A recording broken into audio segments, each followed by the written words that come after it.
friends, welcome and welcome back. My name is Chelsea. Today we are going to talk about 2025, specifically my top 10 reads from 2025. I'm going to preface this by saying that 2025 was not my best reading year. A lot of these books were good. They were not all-time favorites. If you are new here, you may not know that my house was hit by Hurricane Helene in 2024. So for the majority of 2025, my house was a construction zone and I was living in a camper in my driveway. So there was very little capacity for reading. I was also dealing with some health things and I listened to a lot of audiobooks and they are not my favorite. So this was extremely hard to pin down 10 books that I loved in 2025. Some of these may not have made a top 10 list in previous years, but I did like all of them quite a bit. These are in no particular order. We're gonna start with A Man Called Ove, or Uwe, I'm not entirely sure what the pronunciation is supposed to be for that, by Frederick Bachman. This is not the only Frederick Bachman on this list. I read him for the first time in 2025 and read like 6 of his books. So good. I love the way he writes his characters. Every single character in the story, it's like every character in the story is a main character because you get a lot of their background and their motivations. Just hands down, amazing. This was a great read. It follows an old man who's struggling with life and a new neighbor moves in across the street who continues to bring him out of his shell and get him interacting with the world. It's really beautiful. It's a really beautiful story about finding community and supporting each other. It's just beautiful. Highly recommend. Second, we're going to have Onyx Storm by Rebecca Yarros. I just love the series. I think it's really fun. It's hard not to root for the characters. I'm always excited for a sequel. I don't think there's a series I've ever met there that I was like, yeah, okay, this is over now. Like, we're good. I'm not really going to go into what Fourth Wing is about. I think everybody on here probably knows. But I had a great experience reading this book. My sister and I flew to Philadelphia to go to a midnight release of this book. And we had rented an Airbnb.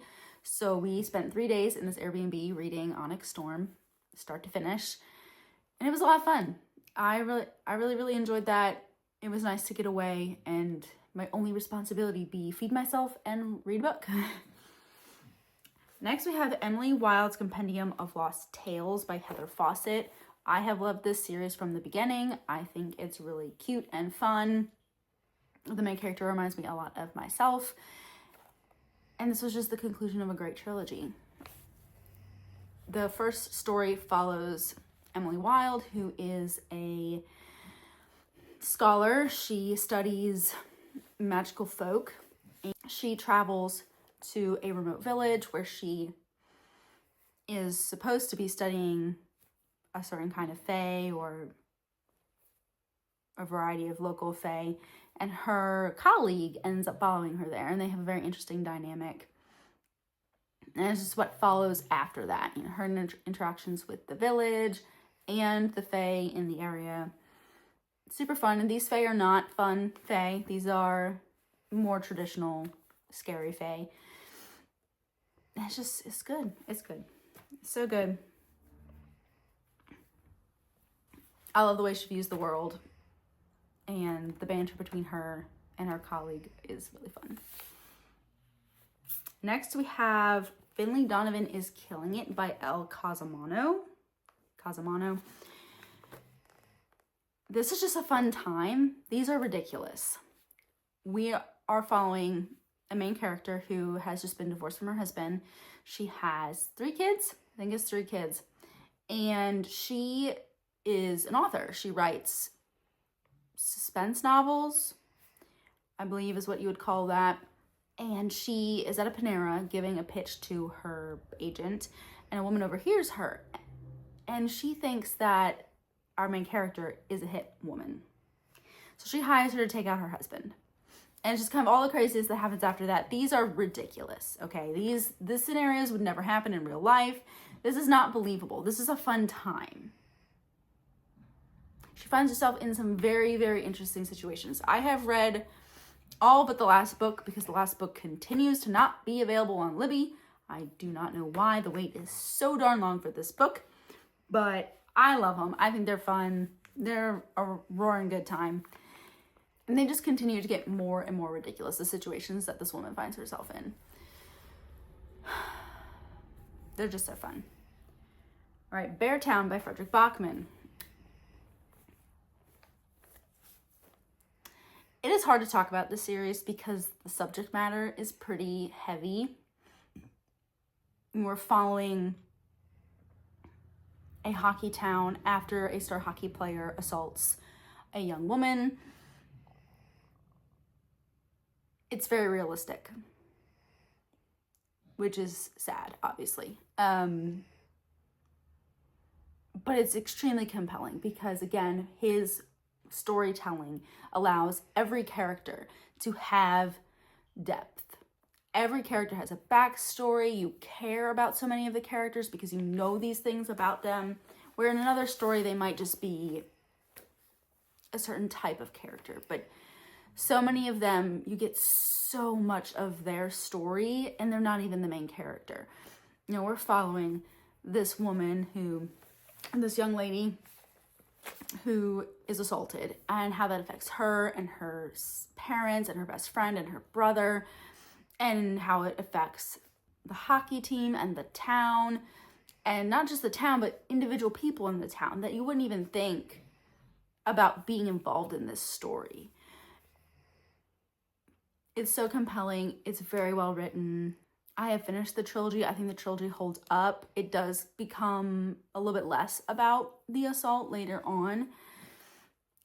If you want to read this, I would just check content warnings. I did not struggle with this because I feel like he writes it in a way that is a little bit more removed from it. It's hard to explain. I didn't feel like really bogged down in the emotions, but everyone is different. So just keep that in mind if you decide to read this series. Sunrise on the Reaping by Suzanne Collins. I think everyone liked this book. This was so good. This was like coming back to the Hunger Games. I didn't dislike Ballad of Songbird and Snakes. I thought it was very interesting to get Snow's backstory, but this was like reading the Hunger Games for the first time. Because it's exactly the same type of setup, right? You know, we're following Haymitch's Hunger Games. I would actually like to reread this after maybe rereading the Hunger Games so I can get some of the connections. Because it had been so long since I've read it that I don't think I really got all the little bits and pieces that were connecting to the original trilogy. If you like the Hunger Games, I highly recommend, because that was like going back to teenage Chelsea and reading a nostalgia story. It was so good.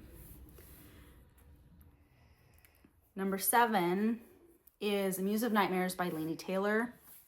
This came in right at the end of the year.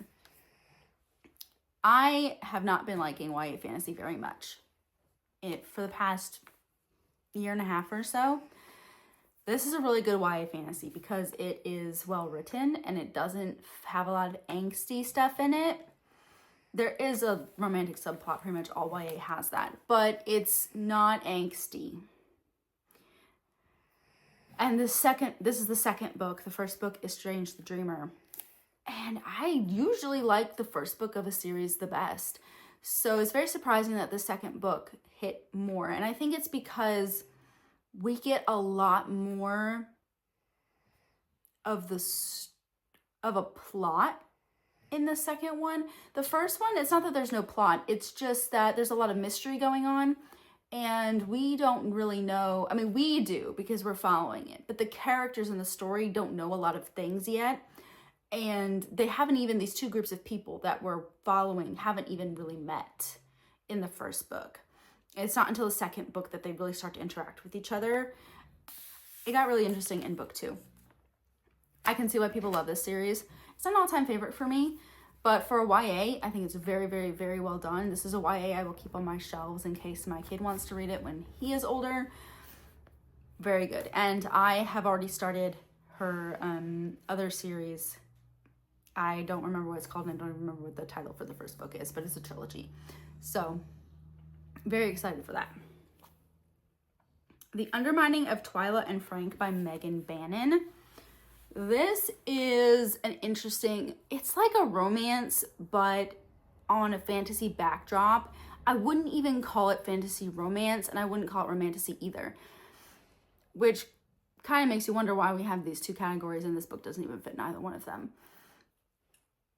The fantasy elements are very light in this series. This is the third book in the Undermining of Frank and Mercy, or the Undermining of Heart and Mercy. And this one was probably my favorite because I am closer in my life journey to where these characters are, even though they're significant, not really significant, they're older than me, right? But I'm married, I have a kid. The other characters are not in that kind of domestic life yet. They're pre that. And so it was really fun to watch them, and they have such a cute relationship. They really support each other and like each other, and it's like just green flags everywhere. So I really like their story. This is just cute, and like I said, the fantasy elements are super, super light. So I would go into this almost thinking romance than a fantasy book. But they're super, super fun. And I'm going to keep reading this series. I don't know if she's coming out with more, actually. But if she does, I'll be reading these. They're just a good time. Heat of the Everflame by Penn Cole. I needed 10 books for this list. I like the Everflame books, whatever the series is called. I don't remember that much about them, except that the third book gets wild. Like, it really explodes out. So that's why I put that one as my favorite. I did read all 3 of them in 2025. I'm probably going to have to go back and reread these at some point because I don't remember that much. I just remember this being a really good time, so it made it on this list. And then number 10 is Dire Brown by Sable Sorensen. I enjoyed this. It's very similar to Fourth Wing in the way it's set up. The main character is looking for her sister, and she believes that by joining the army, she'll get closer to where her sister is.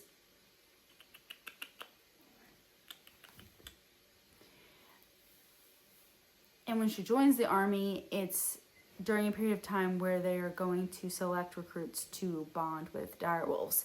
She, of course, ends up bonding with a direwolf, and it's her going through the trials of learning about this bond, learning all the skills, etc., etc., etc.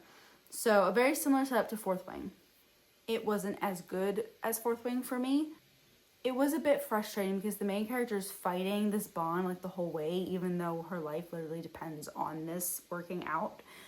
And it doesn't have the underdog component, I feel like, that Fourth Wing has, that makes it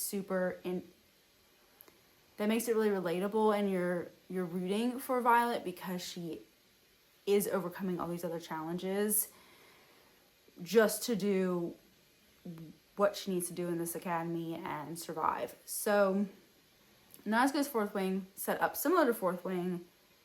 I'm looking forward to book 2, and because of that, it made it onto this list. Please tell me in the comments what were your favorite reads of 2025. Thank you so much for watching, and I'll see you next time. Bye.